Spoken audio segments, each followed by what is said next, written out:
Okay, we're wearing the chicken hat today because I just woke up. I have a lot of stuff to get done today. You do not want to see what my hair looks like right now. Trust me, you don't. Even if you're sitting there just like, oh, I want to see what techies... No, you don't. Okay, no, you don't. Wearing the chicken hat, maybe at the end of the video, if you stick around to the very end, maybe I'll take the chicken hat off, okay? Also, you may notice that I am magically taller now because I discovered that my chair can change height. My feet aren't even touching the ground. So this is what it's like to be tall. Honestly, it seems a little overrated. I'm gonna go down a little bit. Okay, that's more comfortable. Okay, you fly too high, you're gonna hit the sun like Copernicus. Not Copernicus, who was the Icarus? That was Icarus. Oda actually did a joke with that at Fishman Island where Icarus, the fishman that was a squid, he had a friend named Daedalus, and Daedalus was the one that went to the sun and died, and that's why Icarus is afraid of fires. So Oda just kind of flipped it, so I thought that was kind of funny. Alright, anyway, today we are looking at the results of the One Piece arc popularity poll, the best arc in One Piece. Also, we're looking at the anti-popularity poll, because I ran two of them at the same time. The best arc in One Piece, in your opinion, and the worst arc in One Piece, in your opinion. So thanks to everybody that voted, every single one of you. If you tally up all the votes from both polls, which I know doesn't really make a lot of sense because most people just voted in both polls at the exact same time, but at any rate, it doesn't matter. If you add up both numbers, it makes a really big number, and that big number is 26,712. So, woo! 26,712! Let's hear it for 26,712! Can you hear the screams, Barry? They seem like the screams of exactly 26,712 individuals. The voting for both polls was not equal, though, and I figured it would not be. There were way more votes. I shouldn't say way more votes. There were more votes for the best arcs than the worst arc, and the difference was about 1,000, okay? So in the best arc category, we had 13,817 votes. In the worst arc category, we had 12,895. So almost 1,000 difference exactly, okay? And it made sense to me because I'm like, there's a lot of people that I remember commenting that were just like, the worst arc in One Piece, but there are no bad arcs in One Piece. And I'm just like, right, okay, but maybe not like the worst one, like it's a bad arc, but the one that you like the least. I would imagine there's at least 1,000 or so people that were like, I like them all equally, or at least I don't hate any single one of them. There's none of them that I dislike even slightly. So, I mean, One Piece is an amazing story, so I kind of assumed that, and I'm just like, all right, those are dedicated fans right there, okay. But we'll see where they're wrong. There is an objective worst arc. It's like, no, this is all subjective, ladies and gentlemen, subjective stuff. One more thing before I get into it. This wasn't a popularity poll for me to figure out, like, I wonder what people think the best arc is. I have no idea which one they would pick. I had a pretty damn good idea which one they would pick, okay? Doing this for as long as I have, I understand that, like, it's either going to be one or two of these arcs that's going to be the best, and it's going to be one or two of the ones that were the worst, okay? That wasn't so much about that. I wanted to run these polls at the same time, parallel, see where the results came out, and just like kind of compare and contrast the numbers, okay? Well, you'll see what I mean when we get more into it. I feel like if I was an actual, and I said this in the video, if I was like an actual statistician or somebody that knows numbers really well, I could probably do some crazy stuff with the data that was given to me, but I'm me. I'm wearing a freaking chicken hat here, so it's just like, all right, that number, and then that number, and then that number. Those are cool numbers. Okay, awesome, nice. But yeah, so before we get into it, I guess make your guess on which ones are going to be the worst and the best. These tankobons I have back here have nothing to do with the results of the poll. I just decided to grab 10 random tankobons from One Piece and throw them down here. We're going to look at top 5 best, top 5 worst. Okay, that sounds good to you? All right, let's do this then. Number 1 in the best arc in One Piece category. That's right, we're just starting from the top. Number 1 with 3,300 votes. 23.9% of the best arc votes, so almost a quarter of the votes in the best category went to this story arc. We're starting off strong with Enies Lobby. A shocker to how many people? There's one dude way in the back that's like, I didn't know that was gonna win. There's just like one person that's like, oh, I'm shocked. One Piece, Enies Lobby arc. This is one of my favorite Tankobon covers, by the way, for reasons. But, yeah. So, what makes Enies Lobby so damn good, you know? It's not the first time the Straw Hats have went up against a force that is on equal terms, if not a little stronger than them.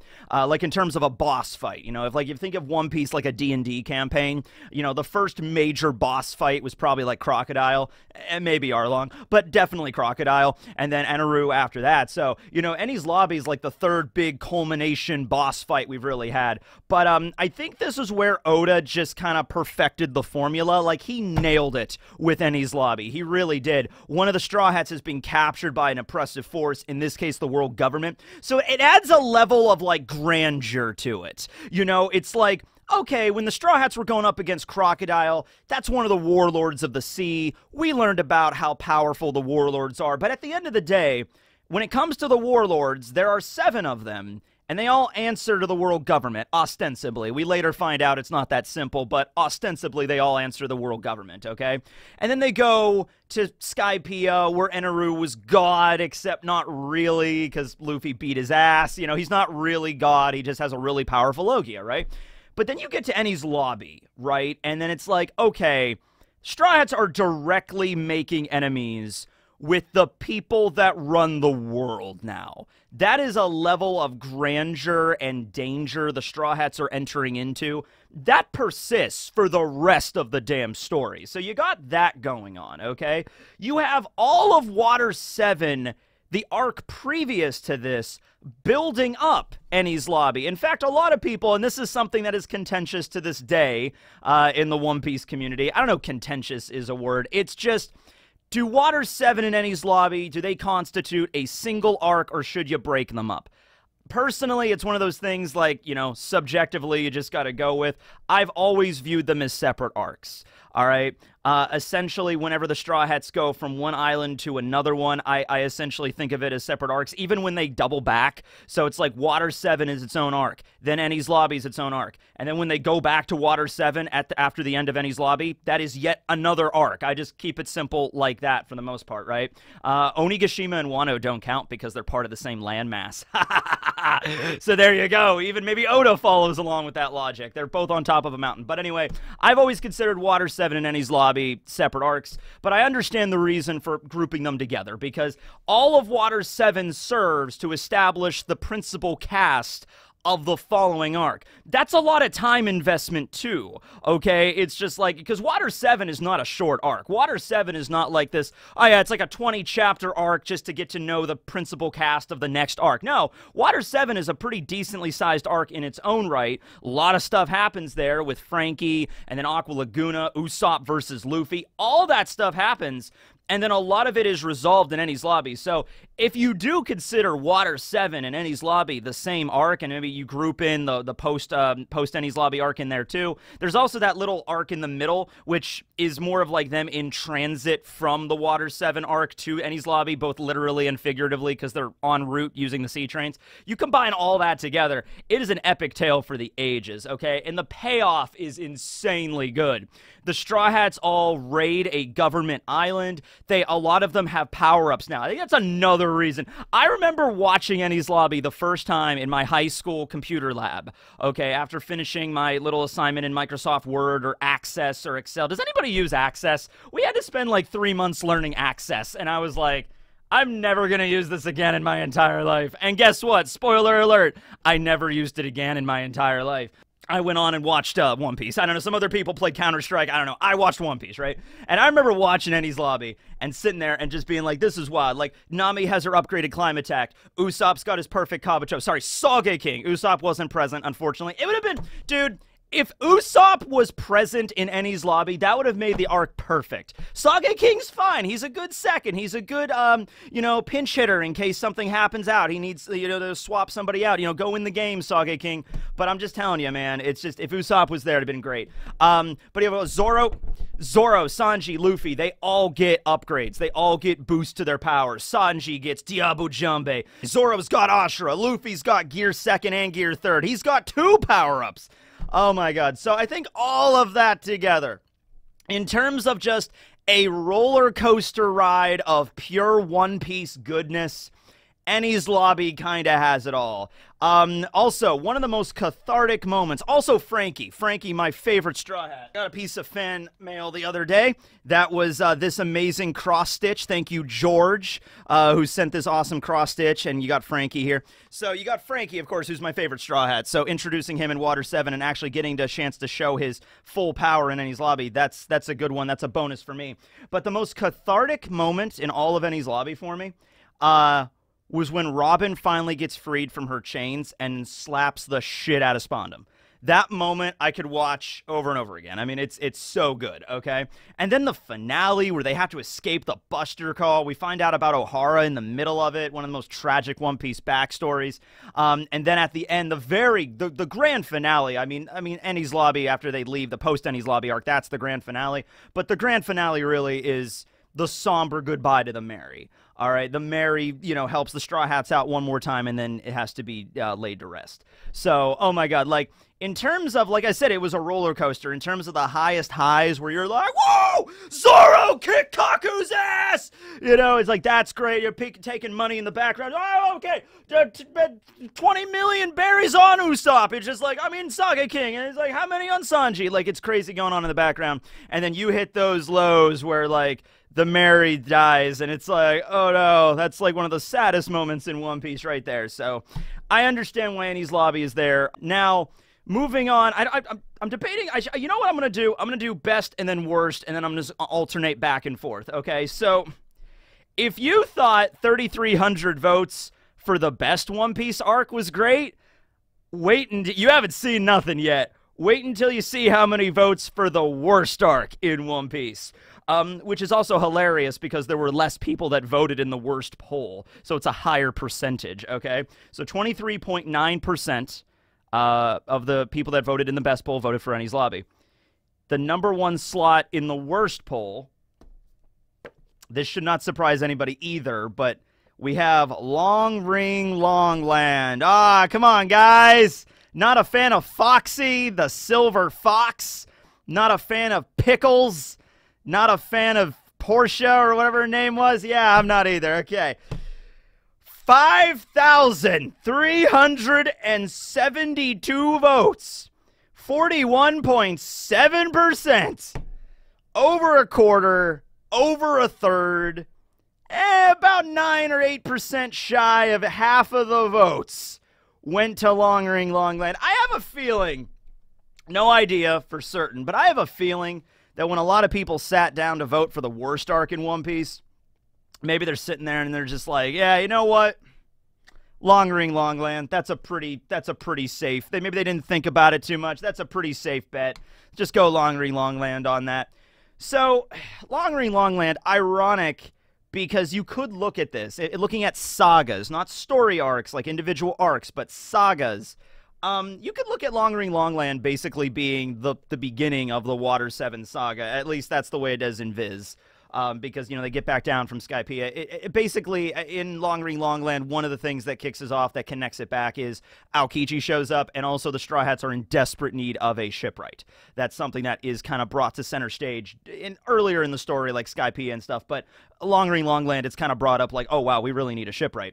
Okay, like after the end of the Davy back fight, they were just like, oh, you can get any shipwright from Foxy's crew, and there were like 3 of them that were really good. There was like this big buff dude, and there was like a sexy lady shipwright, and Luffy opted not to do that, but still, that was the idea. So I've said this before, and I'll say it again. I don't have a problem with the overall, like, structure of Long Ring Long Land. I thought the island was interesting, not as interesting as a lot of other islands, but I thought the premise of the island was interesting. I like Tonjit, who is this, like, nomad who's, like, traveling around but got stuck on stilts, and now his people are ahead of him. So it's like, okay, that's a little bit of a tragic story for Tonjit. It's not super tragic. It's not like Brook or Robin or Kuma's backstory. Tonjit being trapped on those stilts doesn't really hit as hard when you know Kuma's backstory.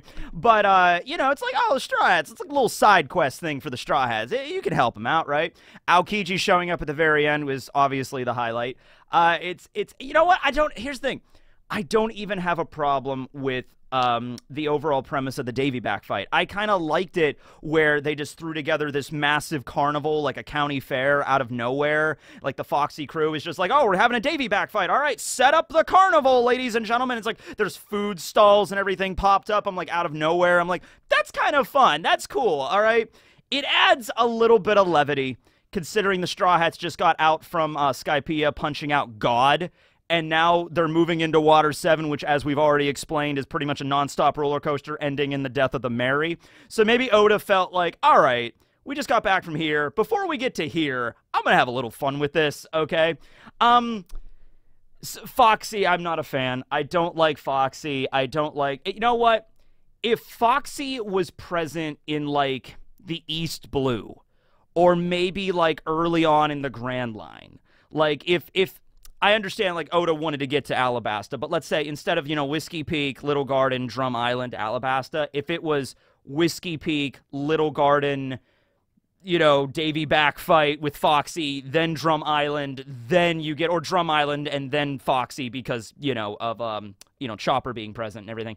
If they did it something like that, if they used Foxy maybe a little earlier in the story, it would have been different, okay? I would have been like, okay, this character maybe fits a little bit better here. Wedging Foxy, a guy with a 24 million berry bounty, which is lower than Luffy's first bounty at this point, in between Eneru and then CP9 and the world government at large and everything like that. And it's just like that. He just seems out of place. Look, I get the overall idea where some people have brought up, it's like, well, Foxy was able to showcase how Luffy can be manipulated and tricked so easily. And the thing is, Foxy's trickery wasn't even that good. Okay, it wasn't even that good or that clever, but he was still able to trick Luffy. So that kind of gives you the idea of like, all right, Luffy does have weaknesses that Foxy does exploit. I get that. I'm still not a fan of him.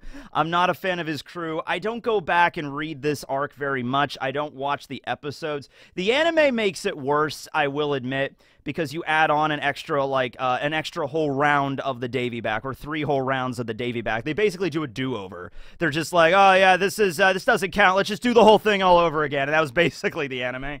So, I did specify during the poll, like, vote on this with the manga material, the canon material. Don't vote if you have a bad taste in your mouth because of Long Ring Long Land in the anime. Don't let that, skew your votes. Maybe it did for some people. You just can't get away with from it or not. But yeah, Long Ring Long Land, I get.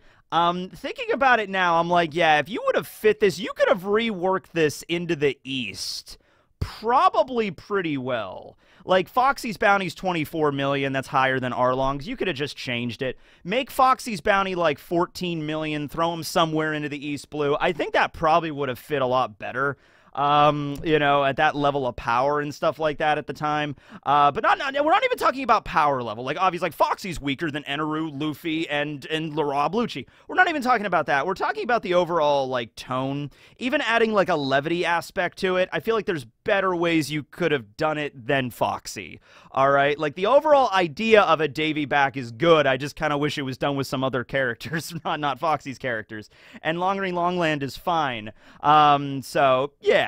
Okay, there it is. I'm not a fan, and a lot of people are also not fans either. So, yeah, best arc, Enies Lobby, worst arc, Long Ring Long Land. Moving on now down, the next best arc is Marineford with a 2,515 bounty, 2,515 votes, 18.2%.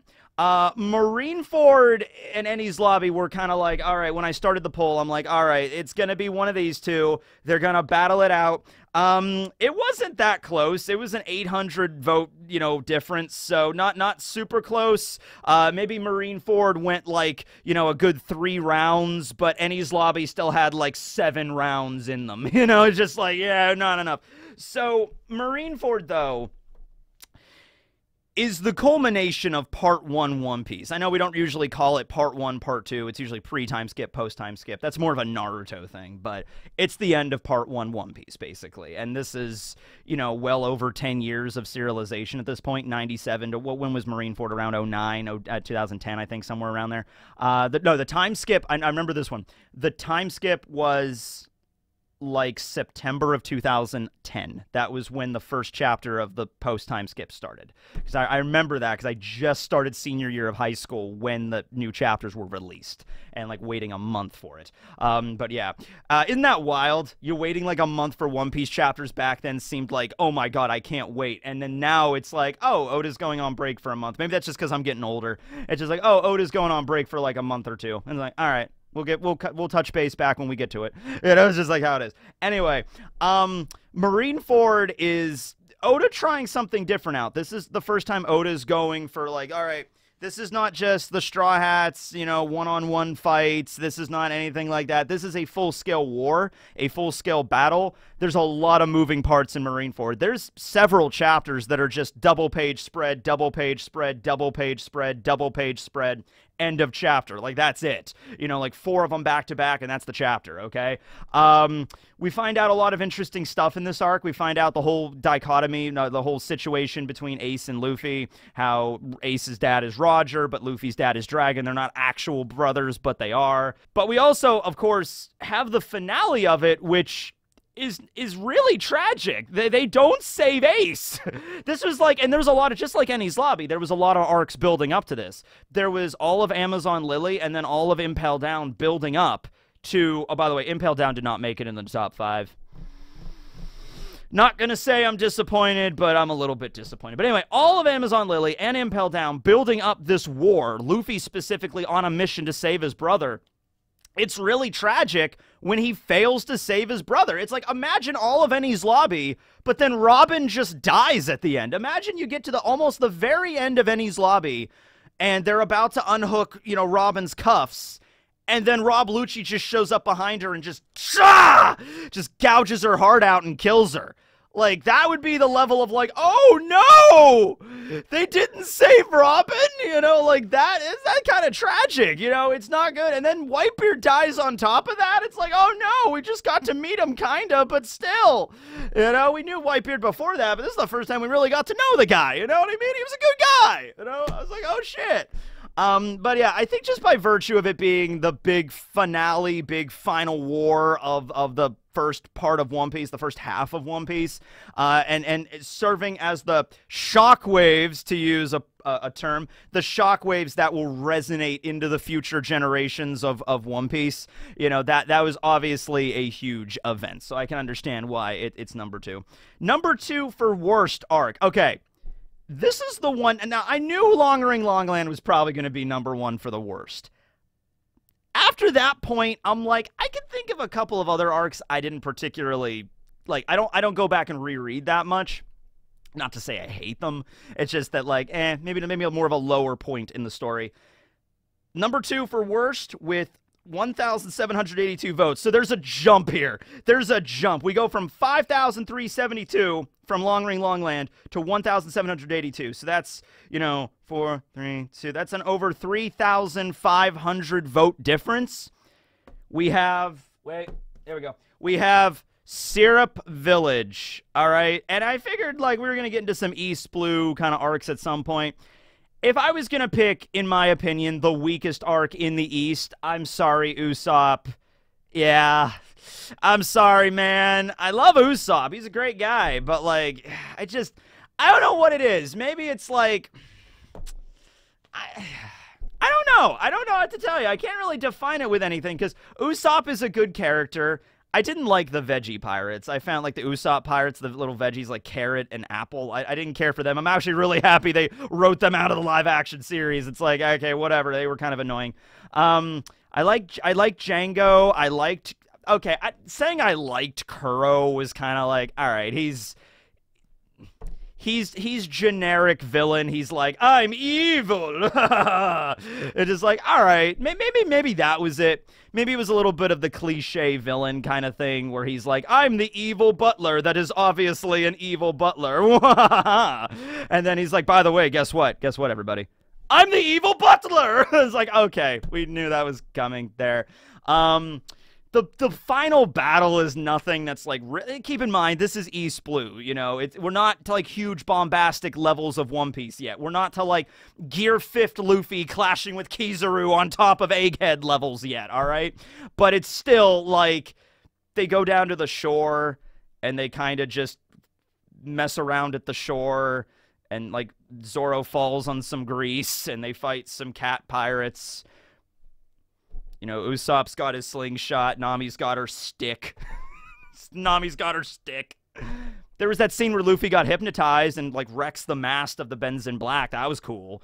I liked what the live action did, where they just moved everything. They moved the big finale into the mansion. I thought that was way better. I thought that was a cool set piece that you didn't really utilize. That would a lot better than just having all the fight take place at, like, just a random beach. You know what I mean? So, I don't know. Are those good criticisms? Really not. It's just something personal opinion. Like, I didn't really care for Syrup Village all that much. I liked Baratier. I liked Orangetown more. I liked Logtown more. I liked Arlong Park more.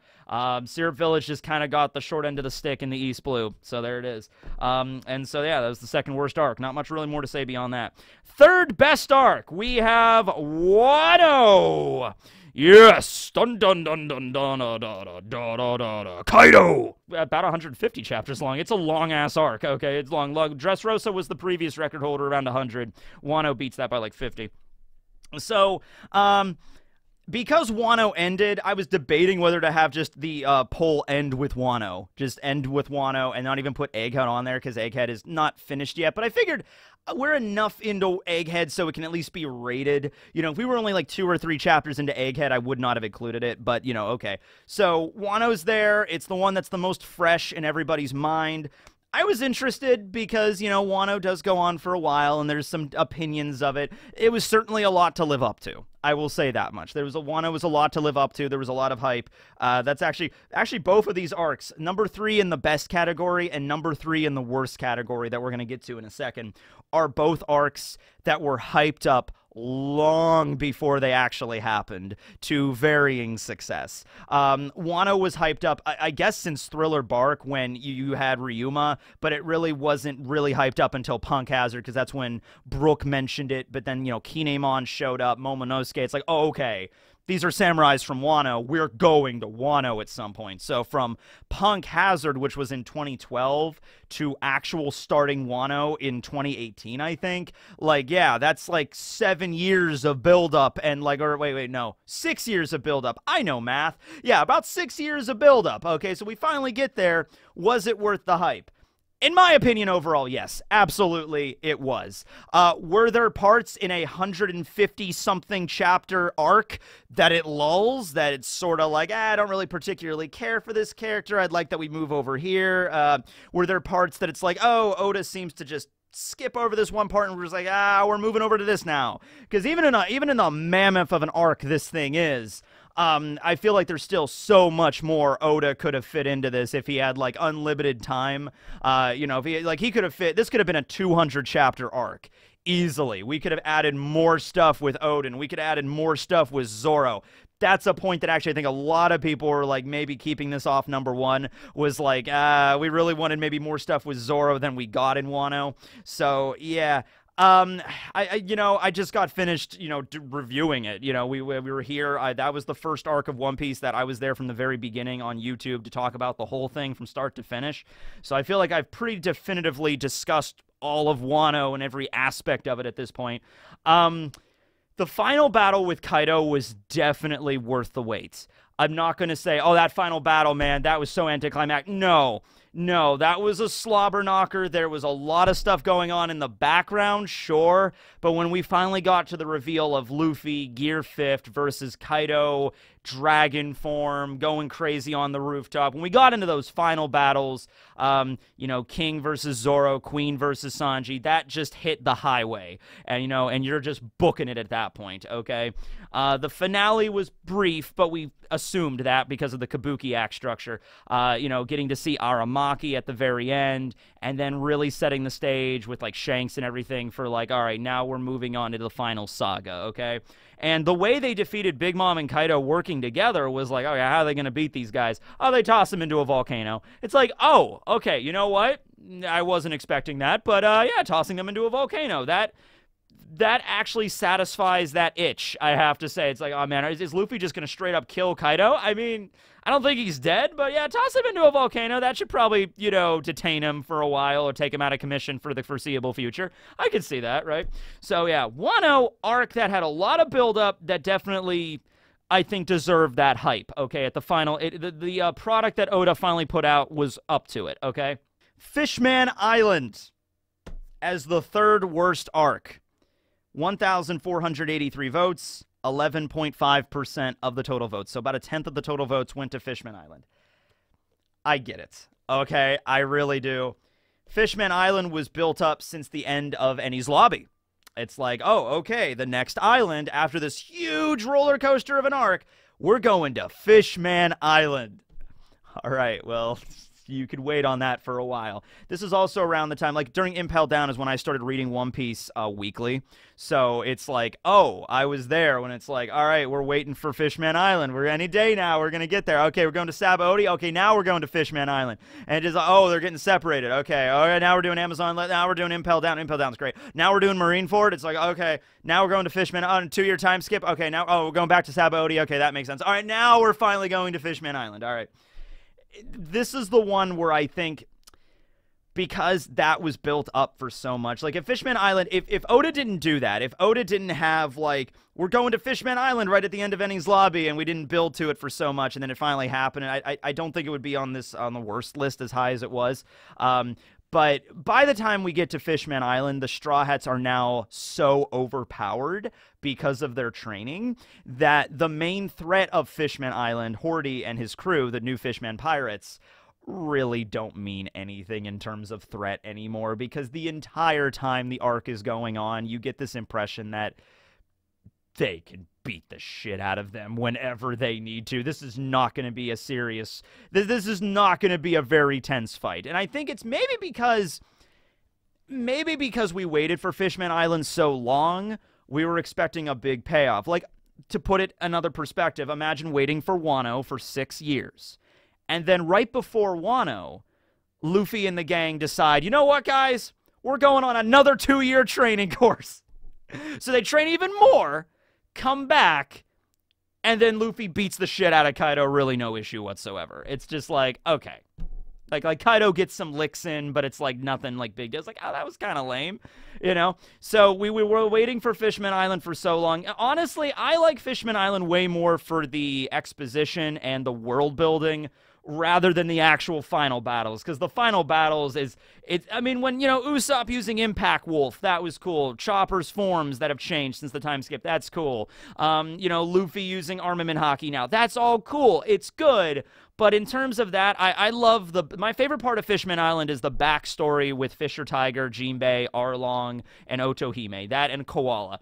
That is my favorite part of the Fishman Island arc. That's the part I will go back and reread because it's so important for Jinbei's character later joining. Yeah, Jinbei, yeah, that's another thing too. Like, at the very end of Fishman Island, it's just like it could have at least been a thing where Jinbei's now a member. It's like, oh, okay, we got Jinbei. Not really. He's like, I'm sorry, I can't. He's like, what? He's like, I got stuff to do. I can't just join you right now. I mean, eventually I will. I want to, but gotta tie up some loose ends. It's like, okay, fine. So at the end, we kind of have Jinbei as a crew member, but not really. And it's like, yeah, so that sets off a 10-year adventure with that alone. I mean, Neptune was fun. He's a big guy with a beard, big Santa Claus dude riding on a whale. I mean, what's not to love about that? We got to see the Straw Hats kind of like just curb stomp an entire powerful crew that's hopped up on steroids. Probably next to the scene with the flashback, the next part of that arc I love the most is just the chapter where the Straw Hats are using their finishing moves. Not even the fights, but just the finishing moves, this like Usopp, Impact Wolf, Sanji, Hell Memories, you know, like they're just seeing the upgraded forms of all their techniques. Which Oda had to do that because otherwise, I could see maybe Oda like writing Fishman Island and being like, okay, I have to have the Straw Hats just win easily because otherwise it doesn't make sense. But because I'm doing that, maybe it's something is lost along the way of like tension because they're just so powerful. But like, look. That was going to happen no matter what. What if you're going to do a time skip, and if you're going to do, like, okay, time skip time, Straw Hats are coming back, they're way stronger, whichever enemy they're fighting immediately after the time skip is going to get their shit kicked in. Like, that's just how, that's the rule of anime. That's just how it's going to have to go. Hordy and the new Fishman Pirates, they just got the short straw on that one. Sorry, Hordy. Moving on. Number 4, best arc in One Piece. I don't have the tankobon for it because it's Egghead with 1,154 votes, 8.4% of the vote. I don't have any Egghead volumes yet because they're not out in English. Best I could do is volume 104. It's just like, hey, do you have any Egghead arcs? It's like, best I can do is 104. It has Luffy Gear 5th. Luffy Gear 5th shows up in Egghead. It also has Hiyori. Maybe Hiyori will show up at Egghead. You know, that would be a mind screw if that happened. It's just like, Hiyori just shows up at the end of Egghead. Guys, I have the Toki Toki no Mi now. It's like, what? It's like, we're still doing Wano stuff? Anyway, also, Zoro, I loved you, and I wanted to follow you to marry you. And Zoro's like, huh? You know, they do the ha face, and that's how Egghead ends. You know, we have to go back to Wano to cover some things that we didn't address there. It's like, okay, they go back to Wano. All right, well, it's like, some people are like, oh, no, please, no. Can we keep going? It's just like, all right. So, Egghead, yeah. Egghead, you know what? I understand why this is for. Beyond just the fact it's happening now, that could probably be a pretty big reason why it is. But I'll say something else. Egghead is structured like no other arc in One Piece. It is very unique. The cover pages, the cover stories are like synced up with the actual story now in Egghead, and then also you have these massive like deviations from Egghead moving to the rest of the world with Shanks and Kid, Law and Blackbeard, Garp and Hachinosu and Aokiji and everything. So many things happening all over the world that's happening concurrently that is all technically part of the Egghead arc. To the point where, you know, you're seeing Garp fighting against like galaxy impacting Hachinosu, and you're like, are we still in, excuse me? Are we still in Egghead right now? Should this be another arc, or are we just moving around the world? Like, and so I think the arcs in the story moving forward might be structured like that more. Like, we go to Elbaf after this, and there might be like 10 chapters in the middle of Elbaf where we're just going to do the same thing. We're going to cut around the world and see what's going on and then go back to Elbaf. It might be something like that. That might just be the new structure for the final act that Oda has planned, all right? So other than it just being the most recent one, I get it, because we see a lot of cool shit in Egghead, all right? Not the least of which being we're finally introduced to Vegapunk, who's been like beyond Wano hype, beyond Fishman Island hype. There's been Vegapunk hype since essentially, I mean, he was first mentioned post Enies Lobby, but then we get in Thriller Bark is when we really get to see him. So, or we get talked about him and we get to see like an image of him and then, you know, Kuma and everything. So if we're talking from Thriller Bark all the way up to Egghead in like what, 2022, yeah, we're talking well over 10 years, 12, 13 years since Vegapunk was first like really mentioned. So the hype for him was insane, and so we finally got to meet him, and I think that reveal was perfect. Vegapunk's real body, his 6 satellites, what Egghead the island was. I think all of that, his brain fruit, all of that hit the mark perfectly. Okay, we're still in the middle of it. Who knows? Maybe the ending. Oh, and then probably one of the most tragic backstories we've gotten in One Piece. Definitely the most tragic one we've gotten in a while. I mean, yeah, Odin's backstory was tragic, sure, but like, God, you know, Kuma's backstory was rough. All right, we're not even done with it. We're still in the middle of it. So, yeah, Egghead, I could definitely see it. Number 4 for the worst arc in One Piece, we have Whiskey Peak at 779, so now we're getting into the 3 digits. 779 votes, 6% even, essentially. Whiskey Peak. I think we're now definitely getting more into the territory of not a bad arc, not an arc that people hate, but like more process of elimination kind of thing. Like, all right, if I'm going to compare all the arcs in One Piece, especially after you get the big ones out of the way and you're looking at the Grand Line arcs, you know, the ones that are probably going to be the weakest are the ones that are kind of at the beginning, you know what I mean? So we went with Whiskey Peak. I mean, it's short. It's not a long arc. We had Luffy versus Zoro, which it sounds cool on paper, but it doesn't really, you know, you know, Luffy was half asleep the entire time and wasn't just paying attention and stuff, something like that. So it's like, okay, it was a fight, but, you know, it didn't really definitively show which one was stronger or not. We have the introduction of Baroque Works, like really as an organization, like what they are. The awesome scene where Zoro cuts down 100 bounty hunters. How many bounty hunters do you think Zoro could cut down now, by the way? 10,000? 100,000? A million? Could Zoro... Okay, this is a serious question. This is a serious question. And I want you to understand the level of numbers of a million, okay? A million. Could Zoro, locked in a giant arena by himself with nothing but his swords, that's all he needs, kill a million bounty hunters without getting injured? And we're talking bounty hunters on the level of Whiskey Peak. If the answer is yes, 5 million? 10 million? What's the upper number that he could kill without getting, like, injured? Because he didn't really get injured at all during that entire fight with 100, you know? Not really at all. I mean, short arc, beginning of the Grand Line. Once again, I don't really see any reason why you would hate this. I don't see any reason why, oh my god, Whiskey Peak was horrible. That one part just dragged. You know, it's short to the point where it really can't drag. It's not a very long arc. And so I think there's enough to keep you entertained, but maybe it's because a lot of the Straw Hats are out of commission for most of it. You know, a lot of the Straw Hats are drunk and, like, asleep, so it's really just, like, Luffy, Zoro, and Nami kind of doing stuff. Usopp and Sanji are off to the side. They don't really do anything for pretty much the entire arc. You get introduced to Vivi, which is great.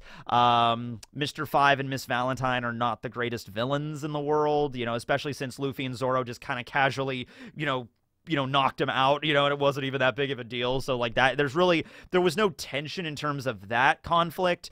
There's no tension, really, when Zoro was fighting the bounty hunters. He'd wipe them all out. Mr. 9, Mr. 8, they're not really posing much of a threat. The best part is, honestly, the big reveal at the end of, like, okay, Vivi's a princess, but also, boom, Miss All Sunday, Robin shows up, and kind of showcasing that her power is a little bit more, we don't see what it really is and what she can really do, and she just disarms the Straw Hats like that, and kind of tells them about, like, she's this very suave, like, if you keep going and fight Baroque Works, you're gonna die kind of attitude. It's just like, okay, you know, and Robin, of course, is introduced, so it's like that's points for me immediately. Definitely an arc I don't think people hated. It's one, like I said, I think it's an arc people just process of elimination, like, all right, if I have to pick the worst arc, probably gonna go, like, Whiskey Peak, okay? And then finally, number 5 for the best arc in One Piece. This shouldn't really surprise anybody. It's Water 7. It's the companion piece to Enies Lobby. So, yeah, and obviously, if these were all the same arc, these would both be grouped together as number 1. So you could kind of, if you're the idea that, like, oh, Enies Lobby, Water 7, same arc from start to finish, then it's number 1 collective. Water 7 got 811 votes. 5.9% of the total votes, okay? So, yeah. Like I said, I already kind of talked about Water 7 a little bit with Enies Lobby. It introduces Frankie, my favorite Straw Hat. I love the layout of Water 7. It's more of a modern kind of city. Like, we were kind of, like, in Alabasta, you know, and then we get into the sky, which is more of, like Mesoamerican kind of cultures. But then we go to Water 7, which is, like, I don't know, like 1920s, like Venice or something like that. Like, the technology is a little bit more advanced, a little bit more industry there. So that was cool to see that. The sea train was really cool. You know, I liked Iceberg. Iceberg is actually, like, every now and then I'm like, I wonder what Iceberg's up to over at Water 7. I wonder what he's up to. Yeah. The highlight, though, of the Water 7 arc for me is not the raid on the mansion or the moments with Frankie. It actually doesn't involve Frankie at all, oddly enough, when Frankie attacks Galila or anything. No, and I think a lot of people will agree with me on this, it's Usopp versus Luffy. I don't think anyone expected Usopp to do as well as he did in that fight. It's real Batman energy with that fight, with the, you know, give Usopp some prep time. He knows Luffy, he knows his weaknesses, and he's like, okay, I'm going to give this 110% if I'm going to do this. And he does.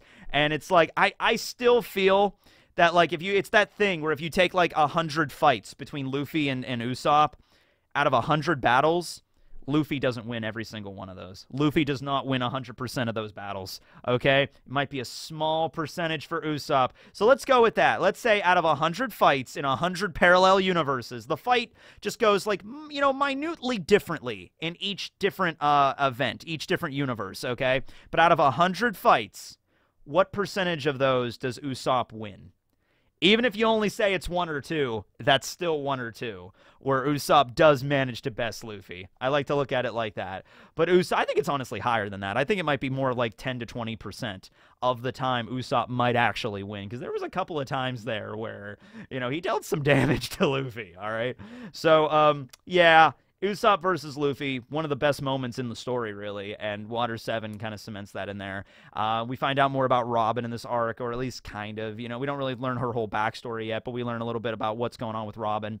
The government's finally getting involved. The espionage arm of the government, Cypher Pole, is introduced. There's just so many things about world building in Water 7 that I love dearly. And with that being said, we now get to the best, well, not the best, we'll get to that in a moment, the bottom of each of the lists. But number 5, worst arc in One Piece, this is the one I think I was surprised about the most. I think out of all of these, all the best ones made sense to me. Most of the worst ones, or least favorite, made sense to me. This one really didn't. The 5th worst arc in One Piece was 661 votes, 5.1%. We have Punk Hazard. This is the one I think I don't agree with out of all of them. Yeah, Punk Hazard I love. I really like Punk Hazard. I mean, come on now. You got Law showing back up. You got the Samurai finally showing up. You have Kinemon happening.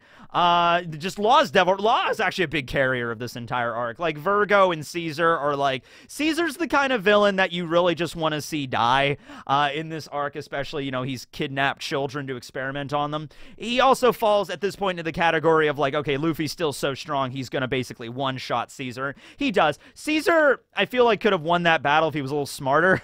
He didn't just make himself huge with the Shinokuni gas. It's just like, maybe I could just use the thing where I absorb all the oxygen again. That worked the first time. I don't know why I didn't try that again. The Yeti Cool Brothers. Yeah, no one cares about the Yeti Cool Brothers. There was some good comedy moments when Law switched the Straw Hats' bodies. We had like a little body switch little thing going on. That was kind of funny. We had that going on. But Smoker and Tashigi showing back up. I think it's definitely, I would not put this. For me, does this make top 10 best arcs for me? If it does, it would probably be 9 or 10, but I think it would be on there. I think I would pretty confidently put Punk Hazard in top 10 favorite arcs in One Piece, okay?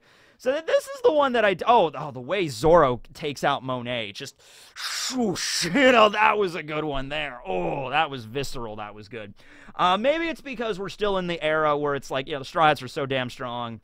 They're going to steamroll through pretty much anything. Caesar's a little clever, and he's a Logia, and he's a very tricky Logia, so he can do stuff that, you know, you can't just easily punch him out, although Luffy, that's how he does it. He just punches him. A Grizzly Magnum, dead, gone. Not dead, but gone. But, yeah. I don't know. I'm trying to think of the low points of Punk Hazard. It's not a short arc. It's not a long arc either. Actually, this volume 69 that I have right here, you know, nice, is pretty chonky. It's one of the more chonkier volumes you can kind of see, you know, compared to another one. You know, there's a little bit extra material in this. Setting up, once it gets a setup arc, more for Dressrosa coming up next, which Dressrosa did not make the top 5. But yeah, don't really see it this one, but I personally really like Punk Hazard. I like it. All right, so that's the top 5 best and top 5 worst arcs in One Piece. But we're not done yet, ladies and gentlemen. We still have one more thing to do. One more thing that I was curious about.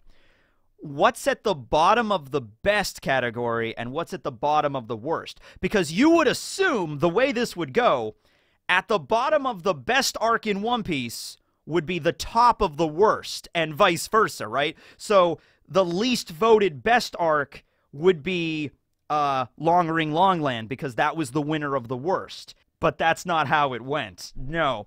So at the very bottom of the best arc in One Piece, we have we have Little Garden with 7 votes. 7 votes at the very, very bottom. This is getting to a point of, I don't know if it's worst rather than maybe more indifference. Maybe more people didn't care about it enough, but only 7 people looked at the One Piece world and was like, my favorite arc? Little Garden. Congratulations, the 7 of you. You will now fight in a gladiatorial arena. Pick up your weapons and see which one survives. It is like, no. But yeah, so at the very bottom of the best list is Little Garden. There's giants. There's dinosaurs. You got dinosaurs. All right, there you go. Then, in the worst category, at the very bottom of the worst category, it was close to being Enies Lobby, to be fair. 14 votes. 14 people voted for Enies Lobby to be the worst arc in One Piece. But there's another arc that just edged it out. Only 11 people voted for Arlong Park. Okay, 11 people voted for Arlong Park being the absolute worst in One Piece. Okay, you know, so that I think makes a lot of sense. I was actually surprised Arlong Park was not on the best. Let me just check really quick where Arlong Park ended up on the best one. That, honestly, best arc in One Piece, Arlong Park, 123 votes. That is low, 0.9% on best. I just felt maybe it would do a little bit better because out of the East Blue, it's probably the best arc. But there's a lot of arcs in One Piece. That's the thing. There's a lot of arcs in One Piece. If I was doing best arc in the East Blue, Arlong would have won easily. But yeah, there's only 0.9% in the best, and then 123 votes there, and then 11 votes in the worst. No, 11 votes in the worst, and then 7 for Little Garden. So there you go. I just wanted to look at the very bottom of both and see where they both turned out. Well, anyway, this is already a long video. It's about an hour, so I got to edit this and get this out. Thanks to everybody that voted again. These were always a lot of fun to do. Maybe we'll do another popularity poll at some point. Thanks for watching, everybody. And now I guess I'll do a hair reveal. Now, I have had the hat on for the last hour, so maybe that'll help my hair a bit. Probably not, though. Let's find out. Okay. It looks considerably better than it did this morning. It was one of those things where I woke up and I'm like, okay, gotta go do a video, gotta get a video done. I walk in front of the mirror and I'm like, oh no. It was more of like this. Yeah, there you go. That's about right. That's how it looked this morning. Okay. I know why I wore the hat. All right. Thanks for watching, everybody. Oh, no. Okay, that looks good. All right. Thank you, Chicken Hat. You saved the day. All right. Thanks, everybody, for voting. Have a great night. Teching, signing out.